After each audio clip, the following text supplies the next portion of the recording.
I just started watching it. Well, HBO was supposed to be the Netflix until they got greedy and signed this deal with Cinemax.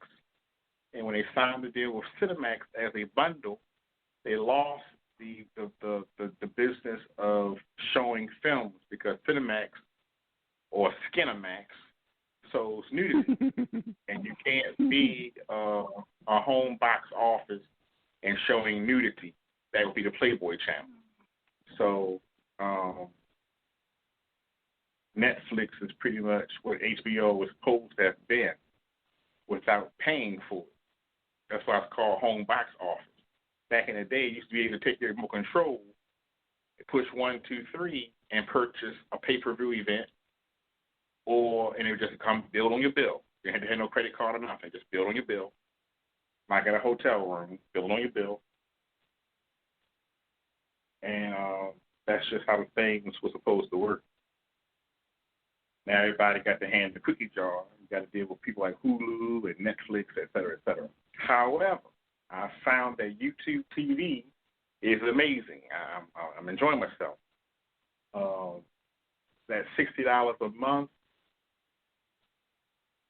is not actually 30 days from what I understand. It's 42 days. So if you don't have it every month, that's fine because the billing cycle is 42 days and not 29 days like everything else. And that I can appreciate. But on that 42nd day, if it's not on your card or your card is declined, it will shut it off and you can't get it until you pay the $53 or whatever for the next month or site. Unlike Netflix, who bills you early and pulls your card early and then say, update your payment. And that's what I don't like. Don't pull my money early. If I say 25th, put it on the 25th. Don't pull my card on the 23rd or the 22nd and then say it's not there and then put me on hold because that's going to remind me why I didn't want to pick up Netflix in the first place. And the rate's going up. Another film that I like that I saw, it's an amateur type movie. You can watch it right now on Tubi if you have Tubi. About a young lady who moves in with her friend from high school, and people wind up dying. And there's an all-black member cast. Terrence Mays is one of the actors in it. And I'm familiar with Terrence Mays because Terrence Mays played in a movie with, what's the guy that talk loud?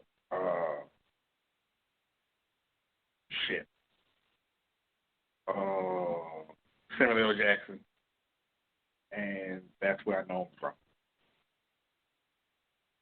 When I say the guy that talk loud, you instantly know Sam Jackson. I don't know why you hesitate on that.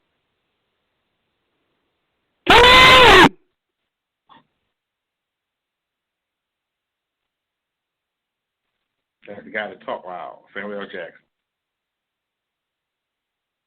Scary black man. Kyle? Let's say he was a scary black dude, Samuel L. Jackson, when he talk loud. Yeah. What else? Good. We watched one called so mom had got a couple of DVDs from to review. Let Him Go with Kevin Costner. Pissed me off. I really don't like it.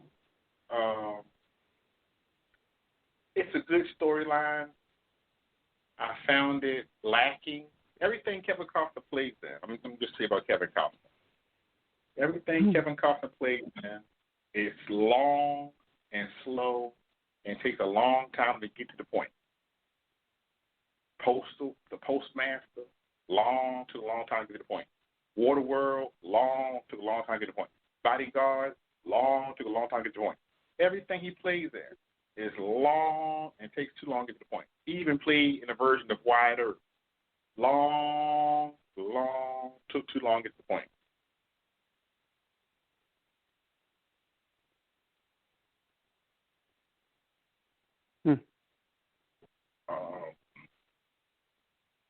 And I'm kind of confused on the whole storyline because it makes no sense to me.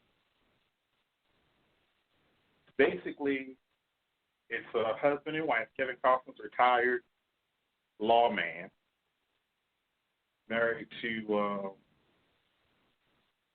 a good actress. I can't think of her name right now. And their son died. We don't know what happened to him. He got out on a horse. I guess he must have hit his head on a tree branch or something. I don't know. The horse came back with no rider. And the wife says, Frank. So he runs out there with the horse to go see what happened to the son. The son dead now outside the road, the cowboy hat one way, his neck broken, so he was dead on impact. The girlfriend, I think it was a girlfriend, had a baby by him. And the baby's name is John, I think. And John is the only surviving heir to their family, which is their grandson. That's all they had to remember their son by. I'm going to call the girlfriend named Emily because I can't think of her name. So Emily winds up meeting this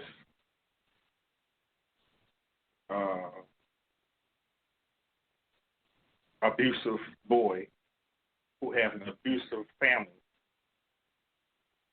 And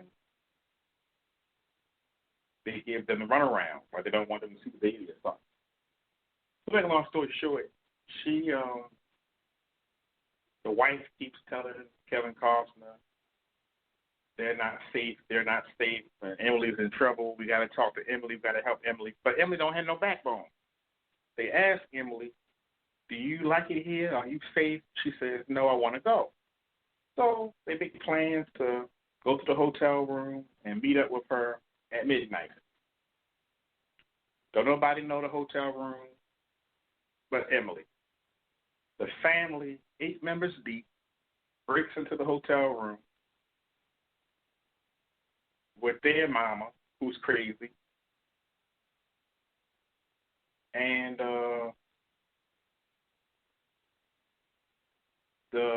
Emily's husband, that she married the boy.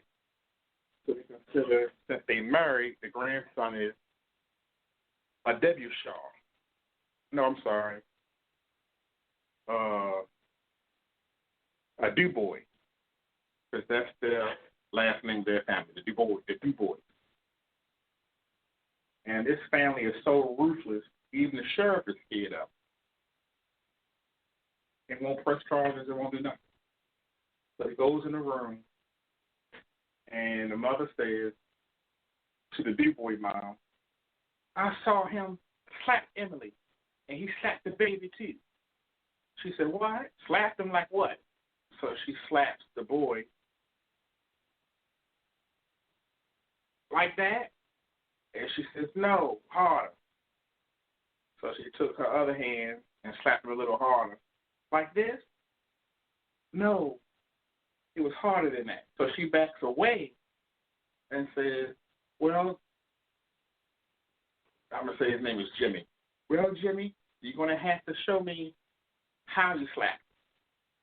And looked at the mom, Kevin Costner's wife, so he could slap her and show how he slapped his wife. Kevin Costner says, oh, hell no. So he goes over and tries to break it up, and he's being held by 2 people. That's where I get pissed off, because you're a lawman, and you let all this stupid stuff happen. So some kind of way he knocked one of them to the floor and kicked the other one against the wall and grabbed his pistol out of the drawer. And he says, back up. You back up. Now you get on out of here and you leave us be. Get out of here. And by him being old and stupid as all get out, they overcome him, overtake him. He gets subdued. And the mother of the Du Bois, she says, why don't you show him why he shouldn't pull a gun on us? And make sure he don't ever pull a gun again. So they put his hand on the table and chopped his fingers off with an axe. All because of the wife running off at her mouth about kidnapping this baby. And because Emily don't have no backbone. Because Emily had to have told them where they were for them to find them. Fast forward, now the husband got his hand all wrapped up in a toilet tape paper, like a fist with no finger, nothing but a thumb. He's bleeding. He in all this pain and agony. He says, honey, you're just going to have to let it go. Just got to let it go and move on with your life. She says, please, I just can't let it go. I can't. I tried. I just can't let it go. Please, I just can't. That's my grandson, and we're all he's got, and Junior's gone. I'm just, it's all we got. So him trying to be a loving husband because she won't let it go. They go in there and rescue Emily again. This time at the Du Bois house. And he said, are you ready to go? Are you sure? She got a black eye, so they must have socked her in it. And she said, yeah, I'm ready. And they kidnapped the baby. He set the house on fire. He tells Emily, take my keys to the truck. Get out of here. Go out the front door. Run like hell. Get in the truck and go. This bitch tipped on her ass out the hallway. Everybody smells smoke. They waking up to the smell of smoke. Where you going, Emily? Where you going? There's a fire, and he looks across and sees her hold the baby. So he goes and reaches for the baby, and Kevin Costner with his one thumb socks him. Pow! Here comes the mama, the Du Bois mama. She comes out the room with the same pistol that he had, and they're tussling with the baby. And he's trying to tell his mother, don't shoot because you're going to shoot the baby by mistake. So she's so hand happy. He said, Mama, don't. And she shot him in the face and killed him. Shot her own son in the face and killed him because she's trying to shoot Kevin Costner. Keep in mind, it's nighttime, pitch black, ain't nobody turning the lights on, and Kevin Costner wrestled back and forth. So Emily got knocked down the steps because her son, the mother's brother, knocked her down the steps, and she'd have knocked herself unconscious. So as phony as Kevin Costner movies are, she wakes up out of her consciousness, comes back to life, out of being knocked out, just in time for the mother to pull the gun on Kevin Costner. You bring that baby here. He's a Du Bois now. Bring that baby here. So he says, no, you're going to have to shoot me. So with 3 seconds on the clock, he throws the baby over the banister. The baby falling for dear life from upstairs to downstairs. Emily just happens to wake up out of her being unconscious to see the baby falling and jumps up and grabs him like a football, and she runs out the door like hell. Kevin Costner got shot in the chest. Bam! That's the first shot. The wife was standing there seeing somebody running, and she got this Indian friend with them with the shotgun. They call him Pete. Pete, who is that? He says, there's a woman with child. And I'm saying to myself, what the hell is she running for? She's supposed to get in the truck because she got the keys to the truck.